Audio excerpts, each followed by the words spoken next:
Good morning, everyone. My name is Vanessa Meyer. I'm here today to talk to you about the loss of my two sons, Andrew and Chad Meyer, who both passed away on the 5th of January 2022. Both taking their own life, being unable to handle the pain.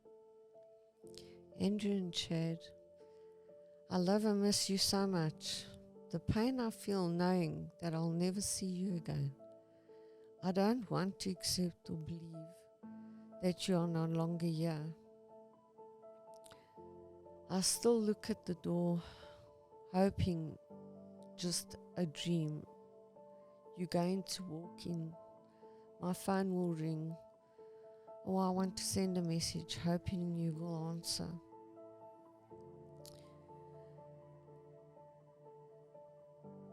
We take for granted that this is the way life will be, that our children will never leave before us. They'll live a full life, they'll have children, they'll have a wife. I'm grateful for every moment that I had to spend with my children.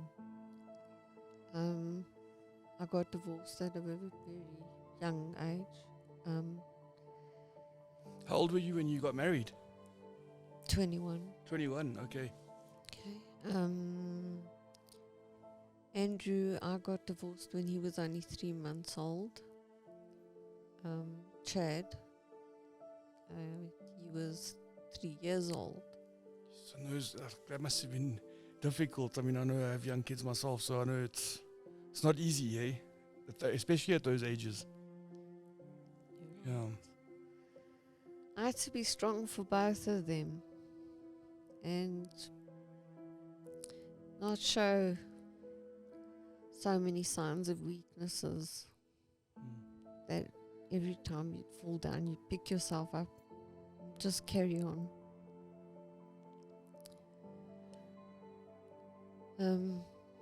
Did you have support from their dad? Yes, I did. Okay. So it was like an amicable parting, eh? Yes. Okay. Yes, I had support from him. He would contact Chad every morning, every day. My eldest son was adopted by his stepdad. Okay. His biological dad is Richard Taylor.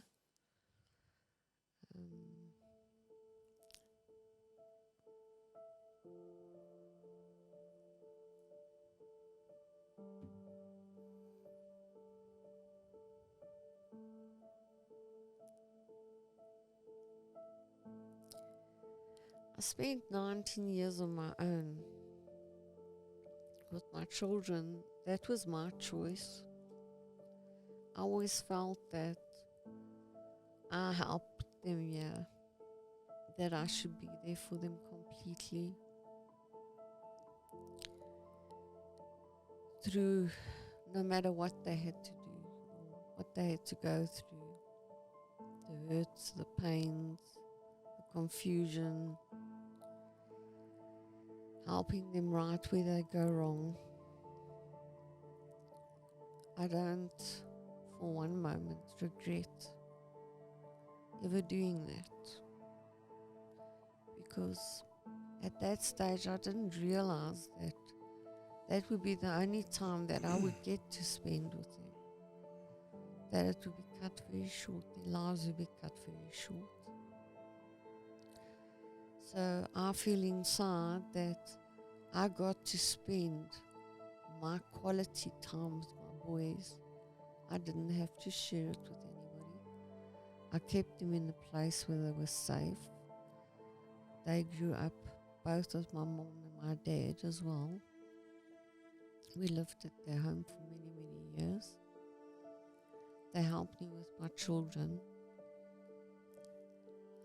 They loved their grandmother and grandfather very much.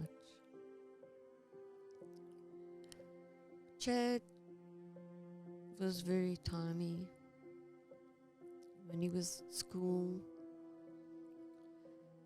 he would cause quite a bit of problems. He'd be bullied by boys or picked on.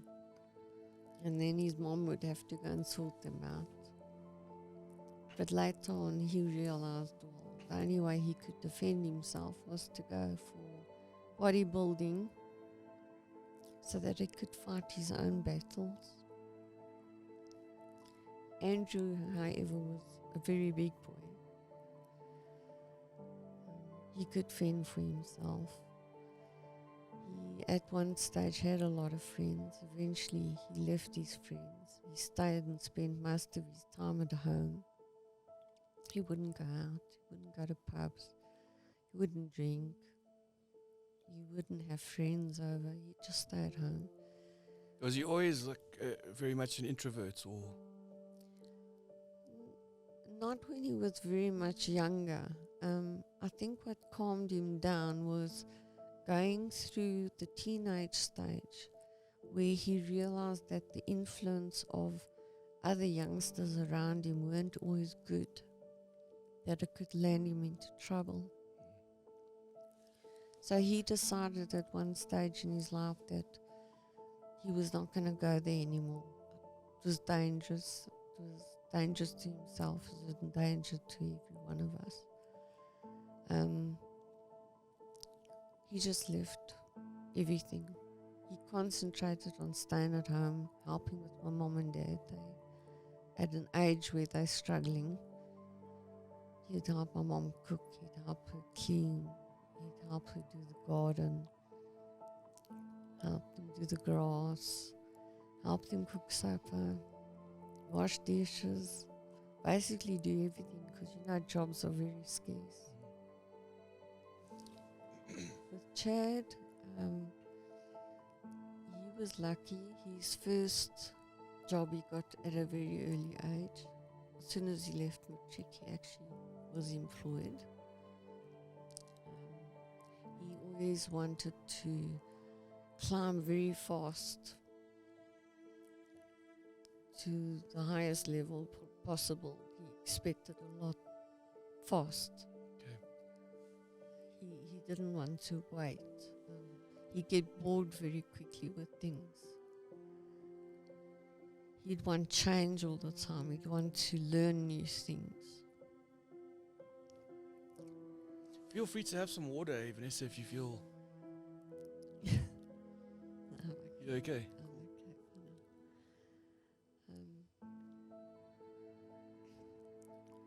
Yeah, that was one of his problems. Is he always wanted more. He always wanted to do better. Both of them, when they were together, they would be able to bring out a side of me that no one else could, because you would continuously laugh that the tears would just flow. They were always so funny. Down to earth boys. They change each other's names just for the fun of it. When we go on holidays, they'll do anything and everything that they weren't supposed to do. We'd have Chad stung by blue bottles, crab stuck on his finger. They try to go fishing. They come back looking like they've gone to battle, with the blood pouring down their legs. Then a wave hit them, because they weren't very good at this. They were actually just at the learning stage of how to fish, but they were going to catch the fish. And it was a good laugh, because every time we went to the fish and tackle shop, the guy would just say, "Oh my goodness, what happened?" Did you guys live at the coast? No, this is when we would go away together. Okay. Yes. A lot of times Andrew and I would go on our own, which to other people was very abnormal. They wouldn't think a mother and a son could go away together.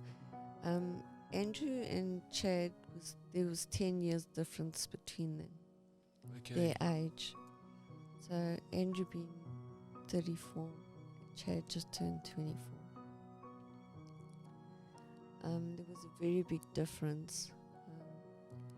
Him and I would go away on our own together. We'd spend time together. We'd meet friends. And he'd ask me to come over and sit with his friends, and I think, oh my goodness, he's young, it's going to be young people, but it was always older people. I brought my sons up in a way that you wouldn't baby them, yet they were strong. I talked to them directly. If they asked me something, I would answer them. I never beat around the bush. I would just tell them straight out the way things are, and the way it should be. At the end of the day, it was up to them to make their choices, what they chose, what they were going to do with their lives.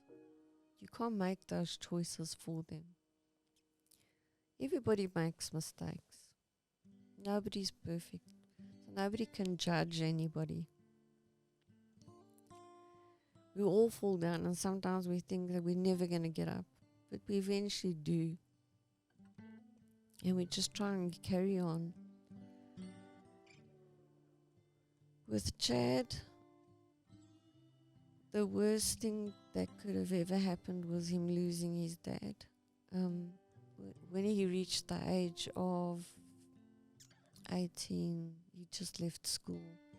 He decided to go and move in with his dad and spend time with his dad, which he enjoyed very much. They were very similar, both very small, short, the same jokes, the same manners, the same everything. They got on very well together. I was happy for them because I thought a boy needs that in his life. And you say his dad was there for him while he was growing up. He was around. Yes, he was there for both of them while they were growing up. My mom and dad, more for Andrew's side, with him having a different biological dad, they actually try to make up for that little bit that was missing in Andrew's life. With Ronnie not being his biological dad.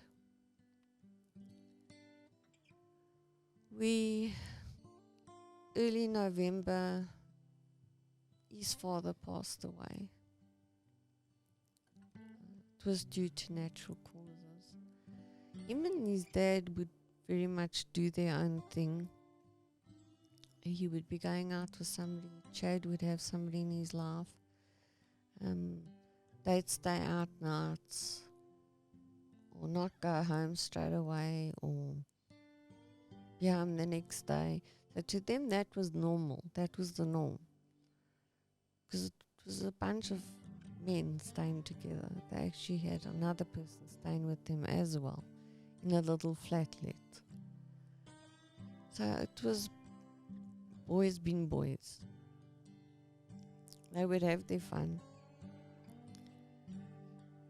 He couldn't handle the fact that the day his dad actually got ill, he wasn't at home.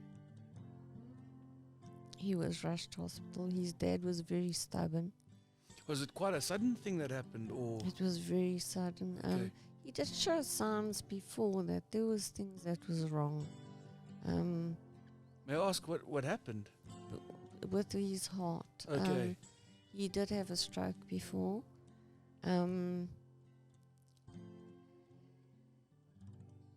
He had water which had collected on his lungs. They attempted to try and do an operation. He got blood clots, and that's how he passed away. Okay. Now that very same day, when he was rushed to hospital, Chad wasn't there. So it obviously affected Chad very badly. So did Chad indicate to you that he felt sort of guilty because he wasn't there to help? Or? Yes, he felt terrible.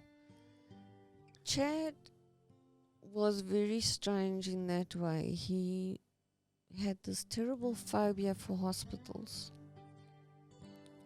I was actually at one stage in hospital for 5 weeks, and he came to visit me once. Shame. Okay. So he had this terrible, he hates seeing people in pain, or that there was something wrong with them, or scared that something might happen to them.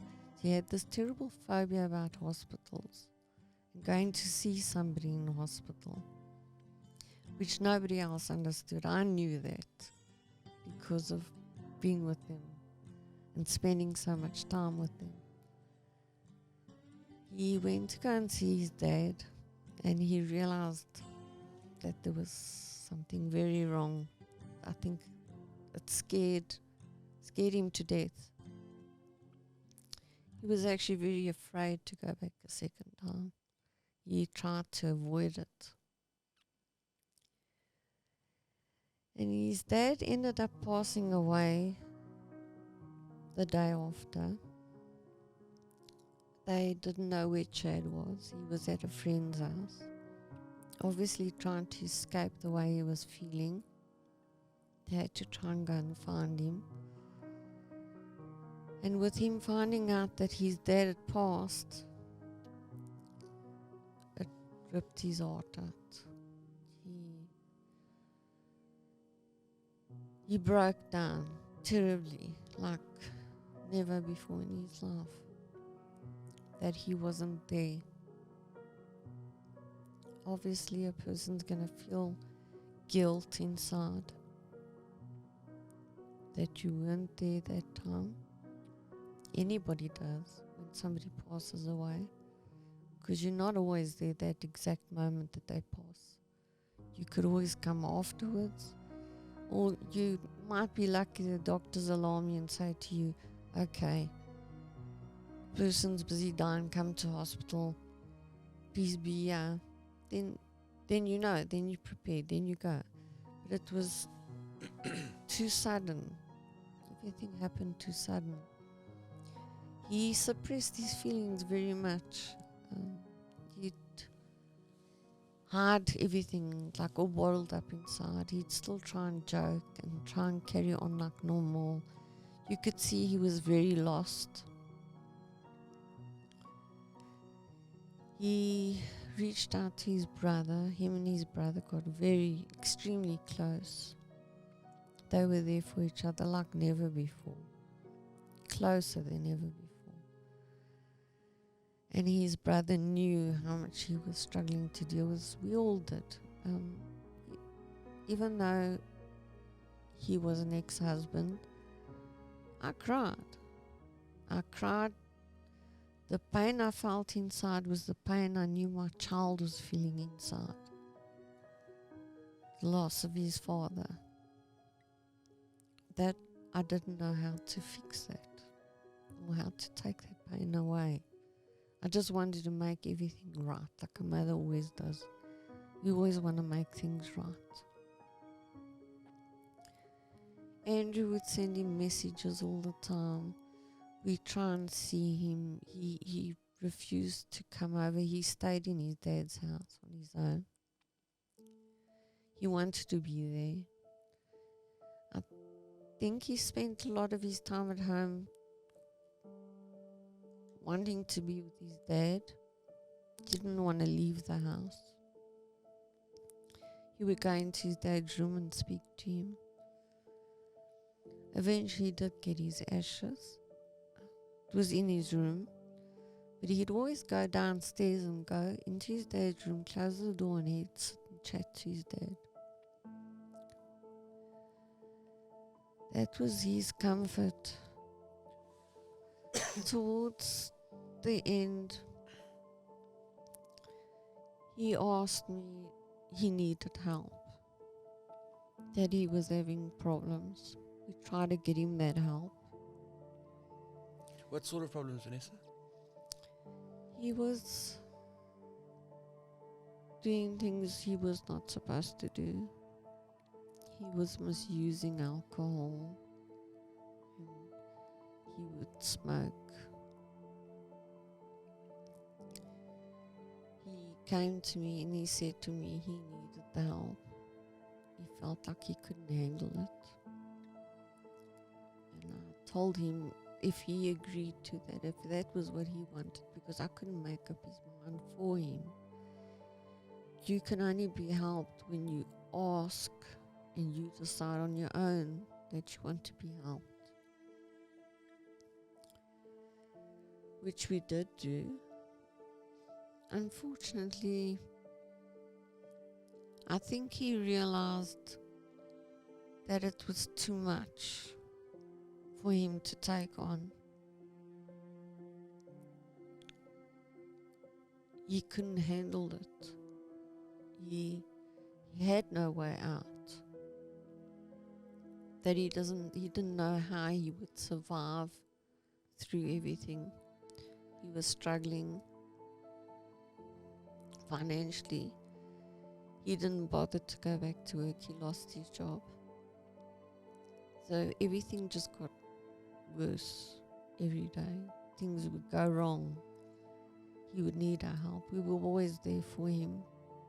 His brother was there for him. Then he approached me and he asked me that I'd stay with him for a little while.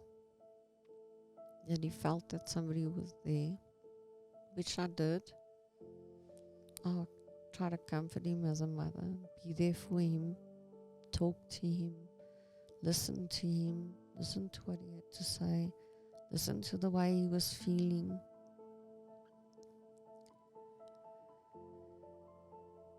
He never let on in any way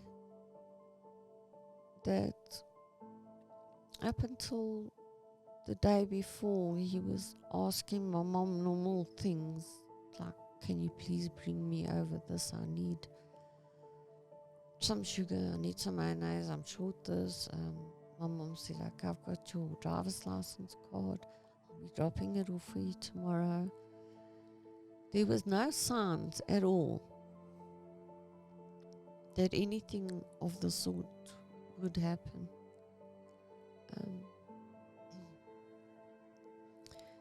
When I spent time with Chad,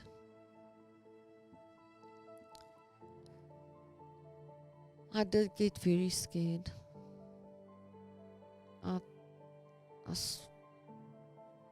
Because I was on my own with him, I got to see the real pain, the real everything. He let everything out. He cried. He talked to me.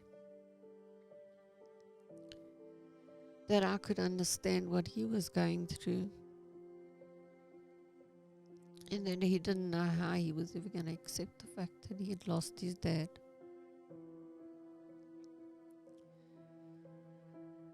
On the 5th of January, the morning, my mom got a telephone call saying that we must please get to the house urgently. That Chad had taken his own life. My mom first couldn't hear because she struggles to hear. My eldest son took the phone and he went totally hysterical, and we got in the car and we drove there. When I got there and we walked in and I saw my son lying there, I knew it was over. He hung himself in his dad's room. They had already taken him down. He was first lying on the ground, then eventually they moved him to the bed.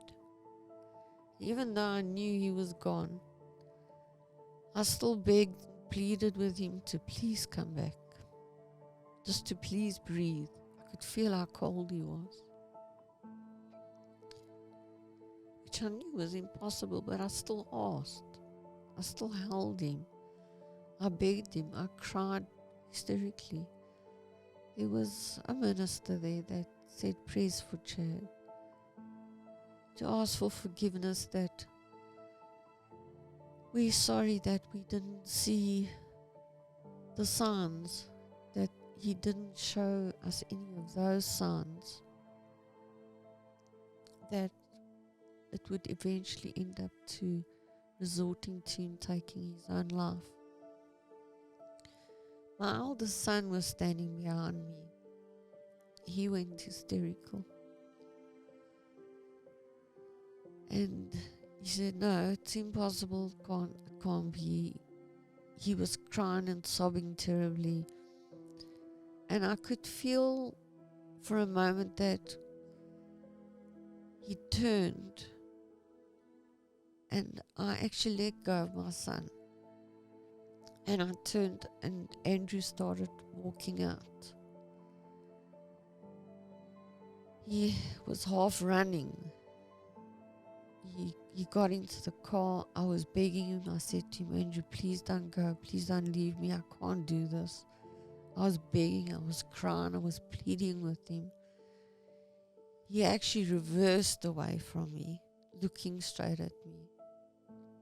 I had no form of transport, so I asked the security if they could try and follow him to see if he was driving okay, if he was safe.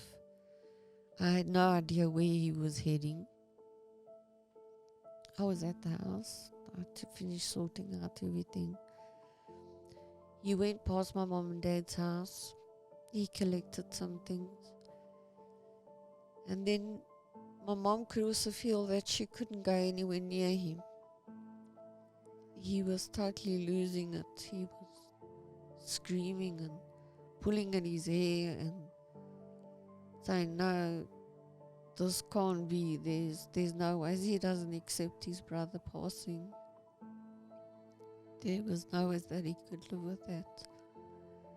My mother was actually very afraid because he became very aggressive. He was like grabbing at things and trying to get back to the car and try and get out of the house.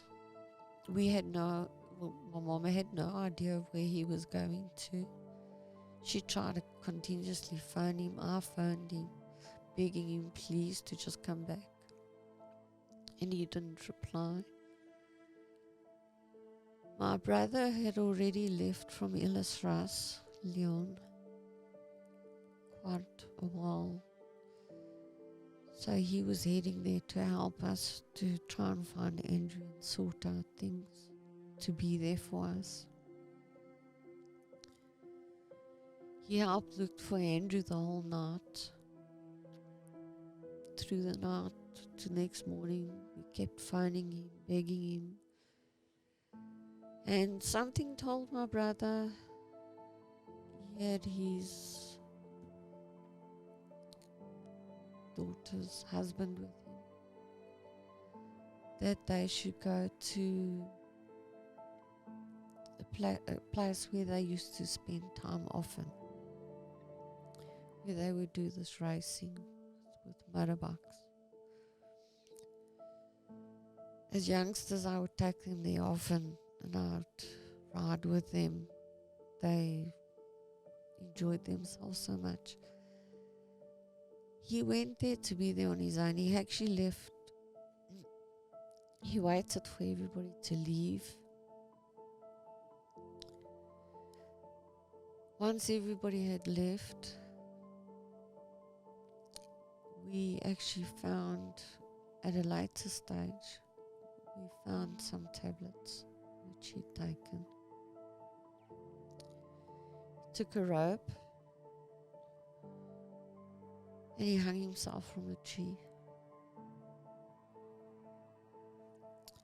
We found him the next morning. Our brother took me there. I couldn't face the reality of what was happening. I kept on telling them my child's getting cold because they wouldn't let me get out the car. That it was raining, he was getting wet. That people actually had to go and put a jersey over him and cover him because I was carrying on hysterically. I just wanted to go near him, but they wouldn't allow me anywhere near him because obviously it was like a crime scene which is very protected until everybody's looked to see exactly what's happened. So I had to wait. It killed me, sitting there watching him, laying there, laying the way he was. There was one thing that I did that I didn't straight away tell everybody. It's the way I thought it was right to try and deal with things. I never wanted to forget the way I saw them. I never wanted to forget the pain they might have been going through. I actually took photos. I took a video of my son while the minister was praying for me, the youngest one. That I could never forget it. I didn't want to forget it. I wanted to remember that. Most people say it's better to forget. I felt that there was no way I wanted to forget it. I wanted to remember every last moment that I had with them, no matter how bad it was. My eldest son, I took photos of him as well. The day that their memorial was done, we had it done live. It was live feed of 2 different channels, so that it could be broadcast worldwide. With Andrew's dad being overseas and his family, so that they could all be there on that day.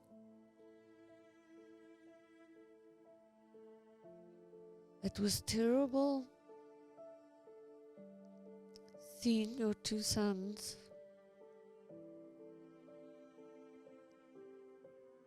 being there on the same day.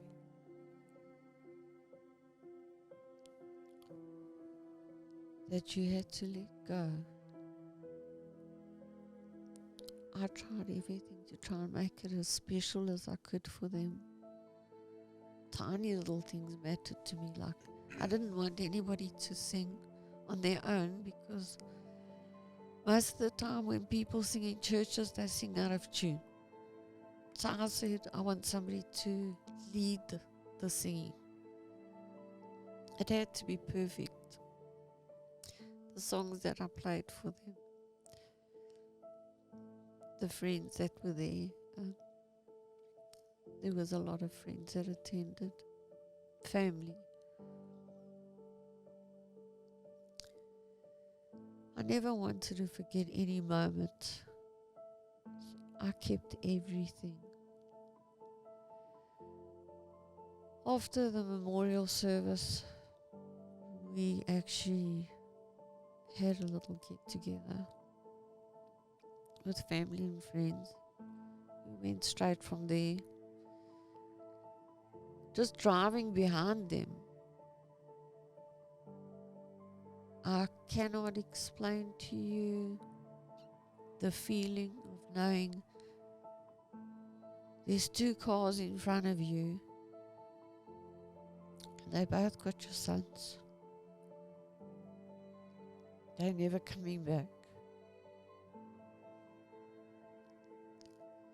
It was terrible. When we got to the place where they were going to be cremated, because of the COVID, they actually not allowed to open up the coffins now at the churches. They did open for us, so that I could say goodbye to them. My mom was with my little niece, her husband, my brother. I wanted to be there to say goodbye.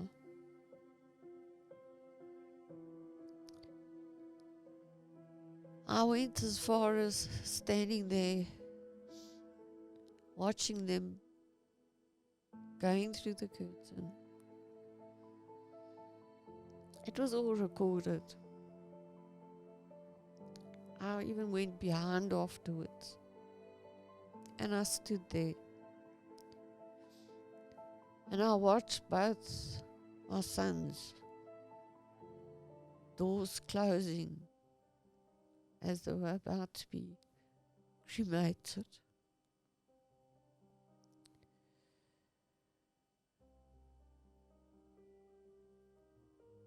The reason why I did things this way is because I wanted to try and understand, wanted to try and feel the hurt that they were feeling at those moments when they were all on their own. They had nobody there. I wanted to feel that hurt. I wanted to feel that pain. And that is the way I did it, is by facing the harsh reality of everything.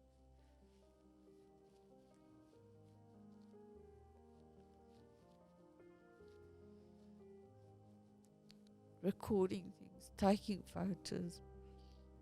It was all that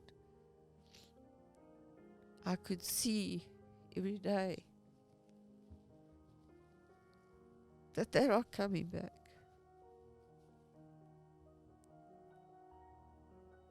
I actually have all three of them with me.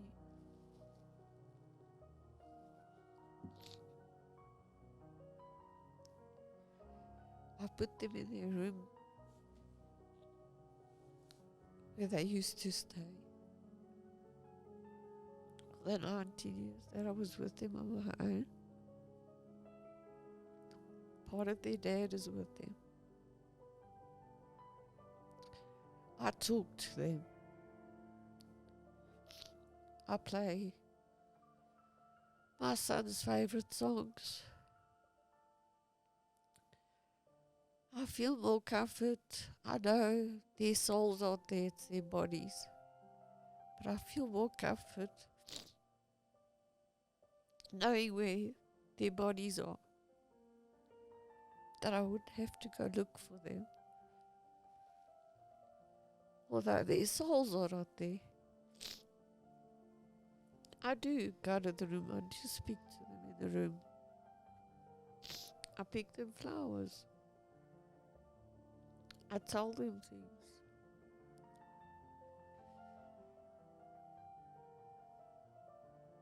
I try to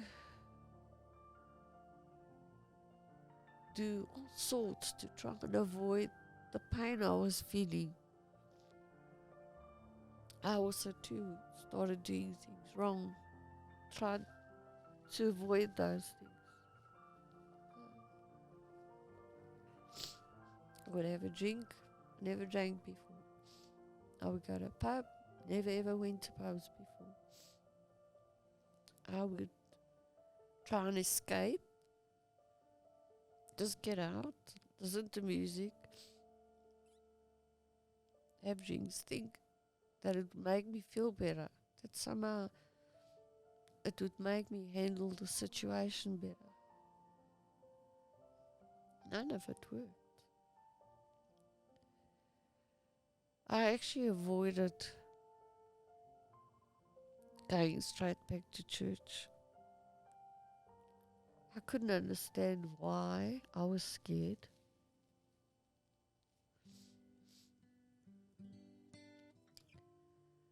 Why I was avoiding it.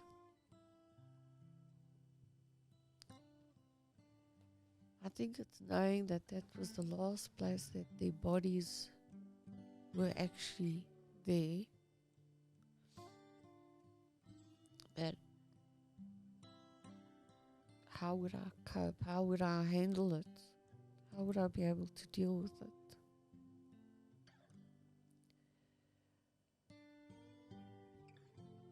I recently realized the people that I was mixing with,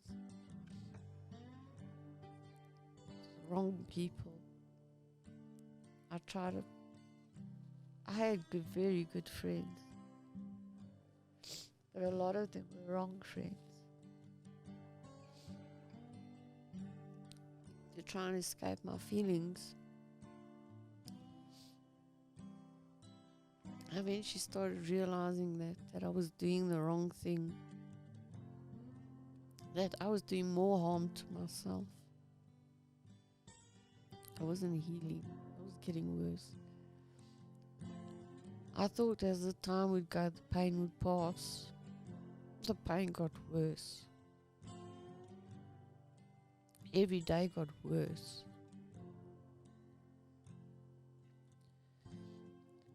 I then decided to let go of my friends that were not good to me, were not good for me.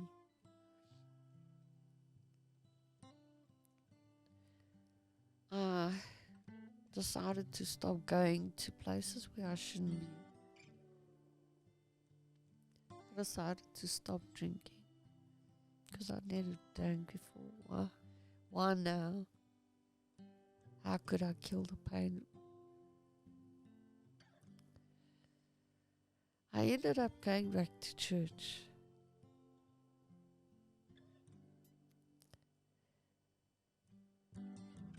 It's the greatest choice I've ever made in my life. I was terribly emotional. I cried, sobbed through almost the whole first part of the sermon. I was shaking uncontrollably. I had my mom and my aunt with me. They stood on either side of me, holding my hand to try and help me, because they could see how I was struggling.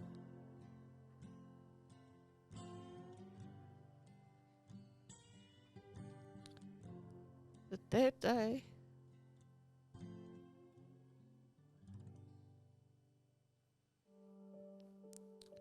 I realized that the answer was turning to God, to ask for help,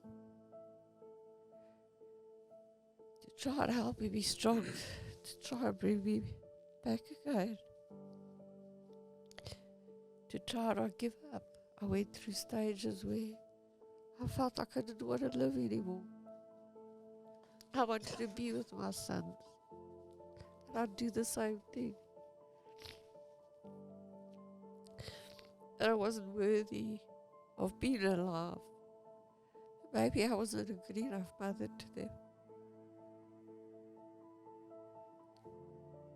But I was. I tried everything in my power to make them happy. When they were younger, people would say to me that they would never believe that my children came from a divorced home. The type of relationship that we had and we shared.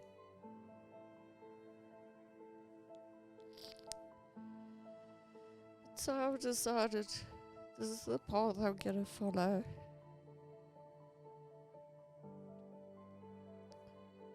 Stop everything.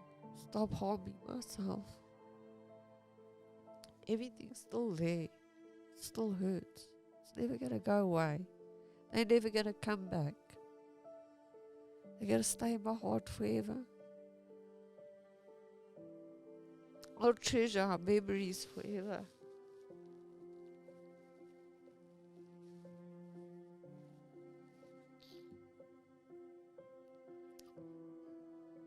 Every day you have to just get up, dress up, and go out. Put a smile on your face. Laugh. Try and be happy. Even though inside sometimes you feel like it might be killing you. It's destroying you. It's so difficult. But just to do it. To show your love towards other people. To reach out towards other people. So I think very few people go through what you've gone through. I think it's probably the most tragic thing that could happen to anyone, right? So, do you have any message that you sort of want to give to anyone that might be going through a similar kind of tragedy? The only thing I can tell you is it's not going to go away. You're never going to forget. It's never going to get easier. That pain's still going to be there. You've got to learn to live with it. You've got to face it.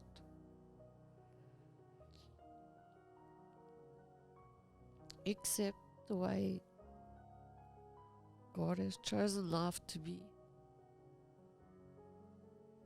There's always a reason for everything.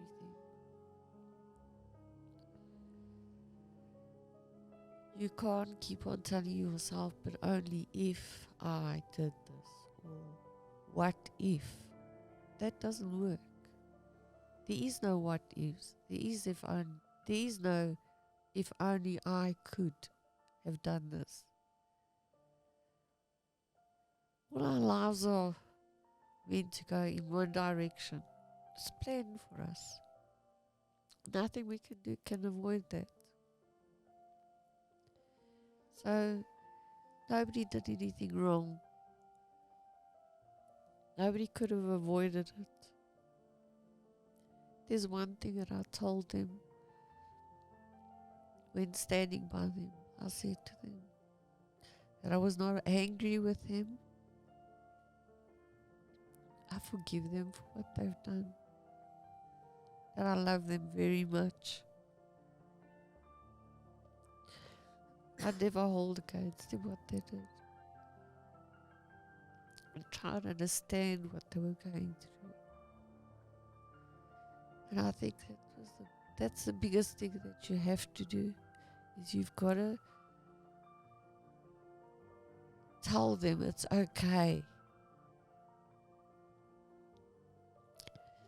Sometimes people don't take their lives for selfish reasons, because they can't get something, or they can't get something out of life. These people that take their lives, that's going through a lot of pain, that sometimes just don't know how to deal with it. We can't judge them. I don't think God doesn't either. God is a forgiving God.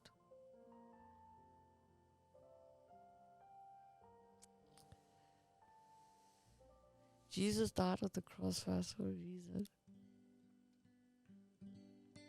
That our sins would be forgiven. Always try and think about that. I don't for 1 minute try and think they're in a place where they shouldn't be. That they are in God's hands. They're safe now. They're happy. There'll be a time in my life where I'll see them again. So Vanessa, I think you've done very well, considering the tragedy that you've gone through. Right, you seem to have found a sense of meaning in the whole thing, which is difficult. I think it's probably just about impossible. But you seem to be doing well, and you seem to have done that. And I think that's really cool. I think that's important. I do put a face on. I'm sure you do. Eh? I do. Yeah, it's I still put can't. a face on. I go outside every day. I smile. I'll smile at people. I'll try and be normal. I try and interact with people. Normal. So that is not all. That's always inside. That is there. No matter what you do, it's going to be there. Is for you to try and deal with it every day as best as you can. That's what's most important. And I think it's awesome that you decided to share your story, also to create awareness around this kind of thing. Yeah, and I think it's important where you mentioned about wanting to escape or numb the emotions, and that the realization at the end of the day is the only way to survive the pain is to go through the pain, and we often talk to our patients or clients about building emotional tolerance. And the word tolerance doesn't mean that you agree or that you're finding something comforting.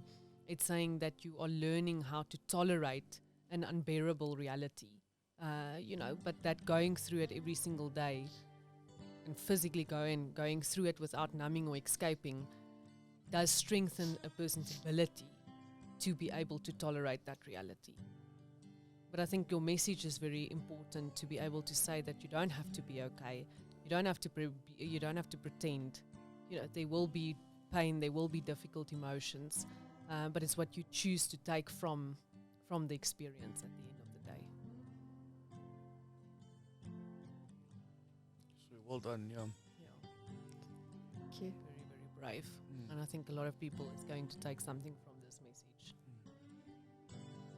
So any parting thoughts, Vanessa? I hope every day that my sons are happy where they are. I'll continue talking to them, sharing things with them, loving them, never forgetting them, going through memories, looking at videos, laughing, sharing the good moments with them. I can actually go and sit and watch videos and I can laugh of the good times we had together.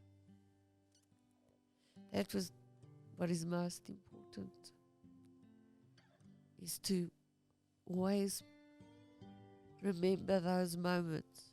Those are so precious. Nobody can ever take that away from you. That's how you survive.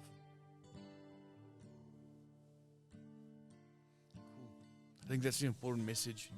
Yeah. Cool. Okay, guys. Thanks very much for coming through to share your story. Hey, I think it's going to inspire some people.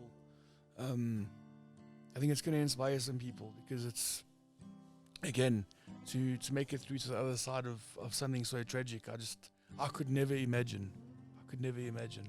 So, yeah, I think we're going to get a lot of people showing a lot of support for this, eh? Yeah. Cool. Thanks, Vanessa. Cool. Thanks, Loria. Thanks so Thank much. you. Cool, guys. You did very well. Yeah, you did. Sure. Very, very brave for sharing that.